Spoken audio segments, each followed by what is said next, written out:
काम करने से पहले हम अपने इष्ट देव को, प्रभु को, जिसको भी हम पूजते हैं, गुरु को, जिस रूप में भी अपने देवता को मानते हैं, तो सबसे पहले हम उनको नमन करते हैं। कोई भी काम की शुरुआत अगर करते हो, अपनी तो शुरुआत भी और अंत भी उसी चीज से शुरुआत होती है, उसी पे अपना अंत होता है। क्योंकि जिस मार्ग पर हम चले हैं उसमें प्रभु का गुणगान, उनकी स्मृति, उनका सिमरण, उनका ध्यान, इसी बात पर हमेशा बल देते हैं। उसी से हमारे सारे कार्य समर्थ हैं।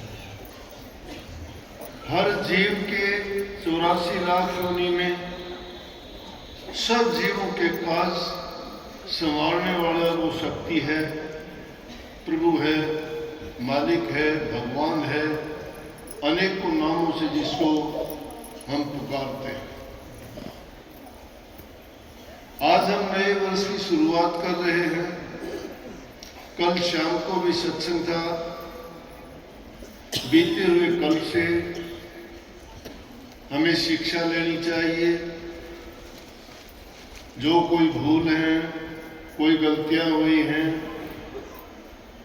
या कोई हमारा भटका हुआ है किसी चीज से, या किसी कार्य में हमने हानि उठाई है, हमारे किसी भी प्रकार से क्षति हुई है, आगे के लिए हमें ये शिक्षा लेनी चाहिए कि अब इस नव वर्ष में हम वैसी गलतियों को नहीं दोहराएंगे और उनसे सबक लेके अपने जीवन को और भी अच्छा बनाएंगे, गलतियों को सुधार करेंगे, त्रुटियों को हम देख देख के एक एक को जो भी हुई है अपने मन से, अपने कर्म से, अपने जीवन से निकालेंगे।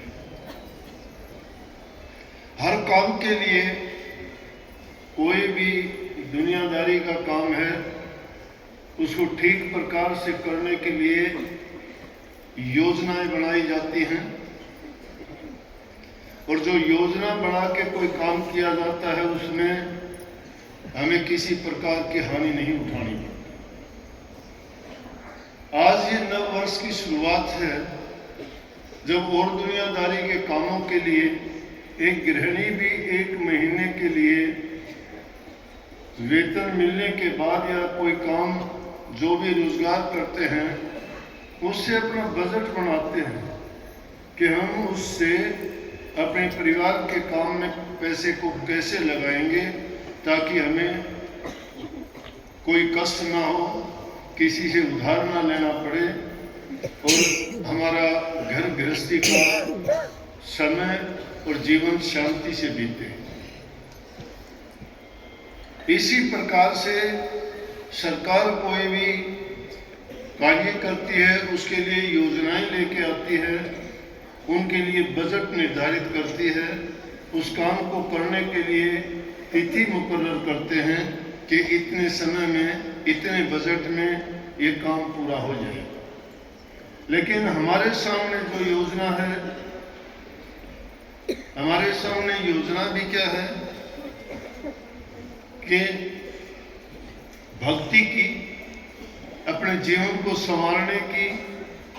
वो कोई 1-2 दिन का काम नहीं, 10-5 दिन का काम नहीं, जीवन पर्यंत हमें वो काम करना है। लेकिन उसके लिए छोटे छोटे हिस्सों में,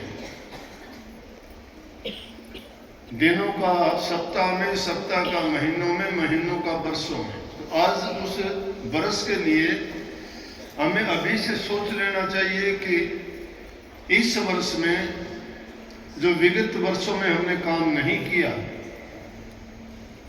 काम क्या था? प्रभु के नाम का चिंतन करना, सुमरण करना, भजन करना, हमारे जीवन को ऊंचा उठाना, सद्गुणों से भरना, परोपकार, परहित, दया, दान, उपकार, इन चीजों में अपने जीवन को लगाना था, क्योंकि इंसान शांति के लिए तड़पता है। उसको सुख और शांति चाहे कैसे भी मिले, लेकिन दुनियादारी के पदार्थों के लिए तो तलाश करोगे तो उनमें शांति नहीं, उनमें चैन नहीं है। किसी भी पदार्थ को पाओगे थोड़े समय के लिए आपको थोड़ी खुशी देगा, लेकिन कुछ समय के पश्चात वो दुख में परिवर्तित हो जाएगा। परंतु एक भक्ति ऐसी चीज है जिसको करने में किसी भी प्रकार का हमें कभी ना तो नुकसान होगा, ना ही उसमें किसी की दखल होगी, ना ही उसको कोई दूसरा बंटवा सकता है, ना छीन सकता है, और ना ही कोई किसी प्रकार का विघ्न कर सकता है। अगर जो भी कुछ करेंगे हम खुद करेंगे, क्योंकि इंसान स्वयं का निर्माता खुद है। परंतु ये काल और माया के देश में रहते हुए उन चीजों का प्रभाव इस पर बहुत ज्यादा है, और उन चीजों से प्रभावित होके इसकी भावनाएं बदलती रहती हैं। ये भयभीत रहता है, इसको शक और संदेह के घेरे रहते हैं कि मैं ऐसा नहीं करूंगा तो शायद मुझे दुख होगा और मेरा जीवन नहीं चलेगा।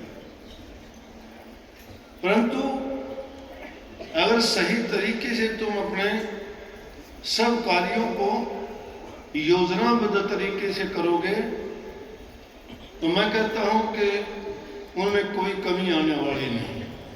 परंतु सारा ही समय जब हम इस संसार की भागदौड़ में इन पदार्थों को एकत्रित करने में, जो बनावटी चीजें उनमें खुशी ढूंढने में लगा देते हैं, उनमें सफाई खुशी नहीं, शांति नहीं, तो उस चीज के लिए समय जरूर निकालो जिससे हमें शांति मिलती है, जीवन बनता है। और वो वस्तु आपको कहां मिलेगी? संतों के पास मिलेगी, संत सतगुरु के पास मिलेगी। संतों की शरण में अगर सच्चे होके अगर जाओगे, मन में दृढ़ विश्वास और संकल्प लेके जाओगे, तो कोई ताकत नहीं कि आपको किसी प्रकार की दुख, पीड़ा और तकलीफ हो। कर्म जो किया है उसका फल तो है, पिछले जन्मों में किया है उसका भी है, लेकिन पिछले जन्मों का हमें परिणाम हमारे सामने है। क्योंकि बहुत अच्छे कर्म किए थे तो ही तो इंसान बने, बहुत ही नेक कर्म किए थे तो ही तो गुरु मिला, उनसे भी अच्छे कर्म किए थे, पुण्य कर्म किए थे तो हमें सत्संग मिला, गुरु से नाम मिला।